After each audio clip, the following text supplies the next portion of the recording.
তো এটা হচ্ছে গিয়ে চ্যাপ্টার 3, ক্লাস 10-এর চ্যাপ্টার 3। তো চ্যাপ্টার 3-র মধ্যে যখন স্টার্ট করবাই তখন ওই টেবিলটা তোরা পালা করে কমপ্লিট করা লাগবে। এই টেবিলের মধ্যে কিতা কিতা আছে আমি একটু বোঝানোর চেষ্টা করি। তোরা এখানের মধ্যে 1 নম্বর অঙ্কের মধ্যে দেখো, 1 নম্বর জায়গার মধ্যে কিতা লাগছে, এখানের মধ্যে একটা প্রশ্ন দিছে, মানে এই দুটাই মিলাইয়াই একটা কোয়েশ্চেন।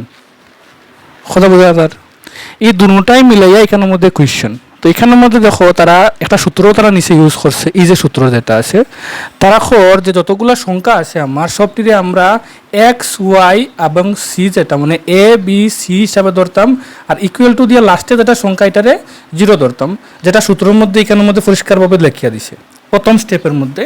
তো এখানের মধ্যে যদি কোনো অঙ্কের মধ্যে এরকম দুইটা সিচুয়েশন থাকে বা 0 যেটা এটা লাস্টে থাকে, মাঝখানে যদি কোনো সংখ্যা এখানে মিস করে, তাহলে এখানের মধ্যে সি যেটা তুমি নিজের থেকে বানাইতে লাগবে এটা ফার্স্ট স্টেপে।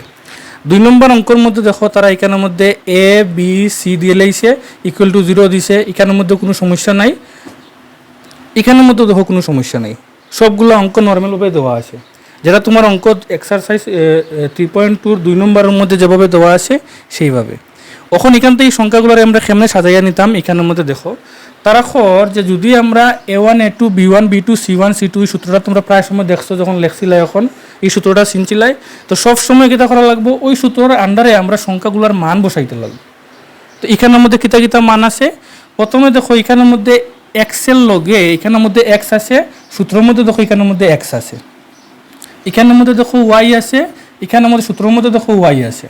তার মানে বুঝাইতো স্যার A1 মানে ওই দেখো A1, A2 B1 মানে কোনটা ওই দেখো B1, কথা বুঝাইতাম পারি আর সূত্রের লগে মিলাইয়া A1 কই এক্সের সঙ্গে কিতা আছে, এক্সের লগে কিচ্ছু নাই, মনে মনে কত আছে 1 আছে, এক্সের লগে কত আছে 1 আছে। যখন আমি একটু ডিপলি বুঝাইমু তখন আরও বোঝা যাইব, ওখানে জাস্ট খালি বক্সটা বুঝিল।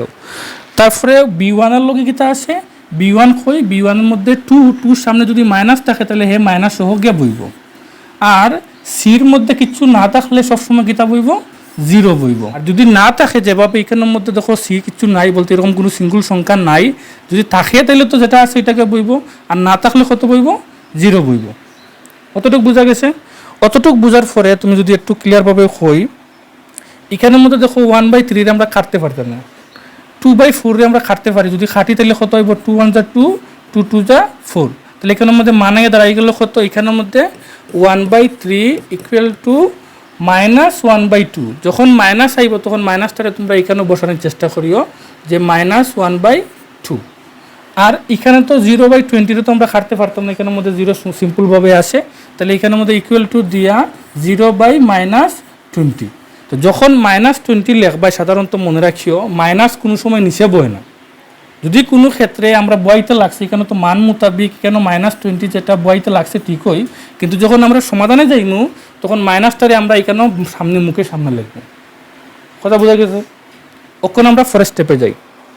এখন এখানের মধ্যে দেখো ই সংখ্যার লগে ই সংখ্যার কোনো মিল নাই, তাইলে কিতা করমু A1 A2-র লগে B1 B2-র কোনো মিল নাই, এটা কিতা হয় নট ইজিক্যাল টু, মানে A1 A2 বলতে প্রথম স্টেপের লগে সেকেন্ড স্টেপের কোনো মিল না থাকলে আমরা 3 নম্বর স্টেপ এখানে লিখতেও লাগতো না, অটোমেটিকলি অঙ্ক যেটা এখানে শেষ হয়ে যাবে।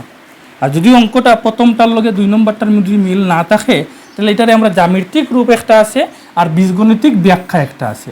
জ্যামিতিক রূপ কিতা, জ্যামিতিক রূপ হইল গিয়ে তোমার রেখাগুলো পরস্পরকে ছেদ করেছে, যদি প্রথমটার লগে 2 নম্বরটার মিল নাই, 2 নম্বরটার লগে 3 নম্বরটার মিল না থাকে তাহলে এটারে আমি কইমু রেখাগুলো পরস্পরকে ছেদ করেছে, নতুবা এটারে কইমু একটি মাত্র সমাধান আছে। এটারে আমরা আরেকটা নামও কইতে পারি, এটার নাম কিতা আসলো সঙ্গত। একটি মাত্র সমাধান দেখিতে হই আমরা সঙ্গত হই, এটাও আমরা ফাইমু সামনে দিয়া সঙ্গত কেনে হই, এটা আমি একটু সামনে ধীরে ধীরে বুঝাইয়া যাই। কথা বোঝা গেছে? এখানের মধ্যে first step, second step, third step, 4 এবং 5th স্টেপের মধ্যে তোমার ফার্স্ট লাইন তোমার শেষ হয়েছে। যদি এই টেবিলটা বুঝিলা অঙ্ক যখন করাইমু তখন ধীরে ধীরে সবাই যাব মাথার মধ্যে। সেকেন্ড স্টেপের মধ্যে দেখো যখন এখানের মধ্যে একটা অঙ্ক দিছে তখন এক্সারসাইজের মধ্যে অঙ্ক এরকম থাকবো, পরীক্ষার মধ্যে এরকম কোয়েশ্চেন থাকবো। যদি অঙ্কটি এরকম দেয় তাহলে এটারে আমরা কিতা করতাম, এই সূত্রে মানে কনভার্ট করতে গেলে প্রথমে আমি এখান থেকে লইমু কিতা A1 A2 B1 B2 C1 C2-র মান লইমু, লইয়া এক্সের লগে কত আছে ইনো, এক্সের লগে A1-এর মান আছে, B1-এর মান আর C1-এর মান নিতাম, তাহলে A1-এর এক্সের লগে কত আছে, A1-এর মান কত 2, দেখো এখানে 2 বইছে, B1-এর মান কত 3 বইছে, এখানে নিচে কত আছে 4 আছে, দেখো নিচে গিয়ে 4 বইছে, 6 আছে 6 বইছে, -9 আছে -9 বইছে, -18 আছে -18 গে বইছে। বোঝা যায় নেট টু কথা। তো -18 আছে, যদি এটার আমরা খাটতে পারি, যদি এটার আমরা খাটা যায়, দেখো 2 1 যা 2, 2 2 যা 4, 3 1 যা 3, 3 2 যা 6, মাইনাসে মাইনাসে খাটা, 9 1 যা 9, 9 2 যার কত 18। এখন অ্যাকচুয়ালি এখানের মধ্যে আনসার হয়েছে কত 1/2 1/2 1/2। মানে বুঝাইতাম স্যার এই সংখ্যা এই সংখ্যা এই সংখ্যা তিনটার লগে একটার সঙ্গে আরেকটার কিতা আছে, মিল আছে। আর যদি মিল থাকে তাইলে কিতা কইমু a1 a2 is equal to b1 b2 is equal to c1 c2, মানে সবের লগে একটার লগে একটা সবটির মিল আছে, তার লাগে যখন ইকুয়াল টু দেওয়া আছে।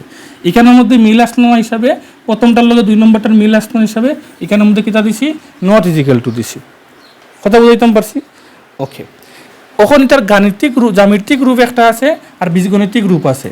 যদি এরকম একটার লগে একটা সবটির মিল থাকি যায় তাহলে এটা কিতা কইমু রেখাগুলো পরস্পর সমপাতিত। আর যদি আরেকটা বীজগণিতিক নাম কই তাহলে কিতা কইমু অসীম সংখ্যক সমাধান আছে। আর অসীম সংখ্যক সমাধানলে আমরা কিতা কই, এটারও আমরা একটা নামে জানি সঙ্গত। আগে এটারও কিতা কইছিলাম সঙ্গত। কতটুকু বোঝা গেছে কথা? ওকে। 3 নম্বর স্টেপের মধ্যে কিতা করতাম, 3 নম্বর স্টেপের মধ্যে আবার একটা কোয়েশ্চন দিব। কোয়েশ্চন থেকে আমরা x1 a1 a2 b1 b2 মান নিতাম। এখান থেকে যখন মান নিমু তাহলে x এর লগে কিছু নেই, মনে মনে কত আছে 1 আছে, দেখো এখানে 1 বসাইছি, এখানে 2 আছে 2 বসাইছি, এখানে 2 আসলো 2 বসাইছি, এখানে 4 আসলো 4 বসাইছি, আর -4 -4 -12 বাইছি। মান বানি বোঝা গেছে এরকম বাইছি। এখন এটাতে খাটি আমরা 1/2 আইব, এটারে খাটলে মাইনাসে মাইনাসে খাটলাম, 4 রেখে 4 3 4 12 আইছে। তার মানে এখানের মধ্যে এটারে না খাটার পরে এটার মান কত 1/2। এখানে 1/2 মানে প্রথমটার লগে 2 নম্বরটার মিল আছে, 3 নম্বরটার লগে কোনো মিল নাই। ওই দেখো প্রথমটার লগে 2 নম্বরটার মিল আছে, 3 নম্বরটার লগে মিল না থাকে, এখানে আইছে নট ইজিক্যাল টু। ক্লিয়ার? যদি নট ইজিক্যাল টু থাকে তাহলে এটা কিতা কইমু রেখাগুলো পরস্পর সমান্তরাল, তার নাম কইমু। আর বীজগণিতিক ব্যাখ্যা হইলে কোনো সমাধান নেই, এটারে আমরা আরেকটা নামে জানবো, এটারে কইমু অসঙ্গত। অসঙ্গত। অতটুকু যদি বোঝা যায় তাহলে তোমরা লাগে আর কোনো সমস্যা হইতো না। এখন যখন এক্সারসাইজে যাইমু সবটি নিজের থেকে সলভ করতে পারবে। আমি একটু এক্সারসাইজে যাই। এখন এর মধ্যে টোটাল 3টা অঙ্ক আছে, তো 2 নম্বরের মধ্যে আমি 3টার মাঝে মাত্র একটা বুঝাই দিমু, আর তোমরা 3টা নিজের থেকে সলভ করবে। আমি একদম ডিটেলসলি করার চেষ্টা করবো। প্রথমে তারা কইব, দেখো 2 নম্বরের মধ্যে কইছে এটারে তুমি a1 a2 b1 b2 c1 c2 সূত্রতে প্রকাশ করতাম। আর এটারে কিতা কিতা বা করতাম, এটারে কইছে রৈখিক সমীকরণগুলো নির্দেশক রেখাগুলো কিতা কিতা বানাইতাম, পরস্পর একটি বিন্দুতে ছেদ করছে হইতাম, না পরস্পর সমান্তরাল হইছে ওইটা হইতাম, অথবা পরস্পর সমপতিত কিনা নির্ণয় করতাম। মানে 3টা অঙ্ক দেওয়া আছে, সমাধান করতাম, সমাধান করার পরে যেটা লাস্টের রেজাল্ট আইব ওই রেজাল্টটারে আমি কিতা করতাম বক্সর লগে মিলাইয়া হইতাম যে পরস্পরকে একটি বিন্দুতে ছেদ করছে কি করছে না, পরস্পর সমান্তরাল কি সমান্তরাল নাই, আর পরস্পর সমপতিত কি না, এটা যাচাই করতাম। বলতে 3টা ভাবে আনসার হইতাম। পরীক্ষার মধ্যে যেটা হইব এটারে তুমি সমাধান করা লাগবে। এখন আমি ইহতে যাই, সলভে যাই। 2-এর 1 নম্বর অঙ্ক কোয়েশ্চনটা কিতা আসলো আমার একটু দেখাইতে। 5x minus 4y plus 8 equal to 0। পরেরটা আসতো তোমার 7x 6y,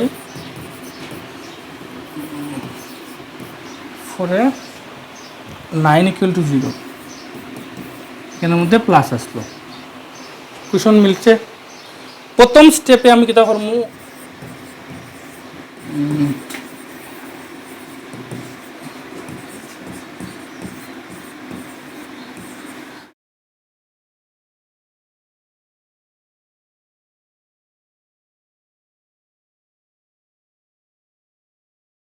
c1 equal to 0 এবং সেম ওটারে আবার লিখতাম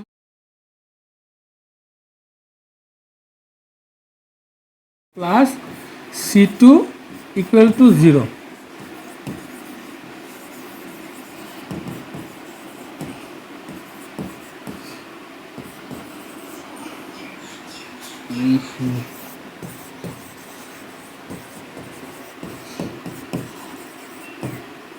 দাঁড়িয়ে দিলাম।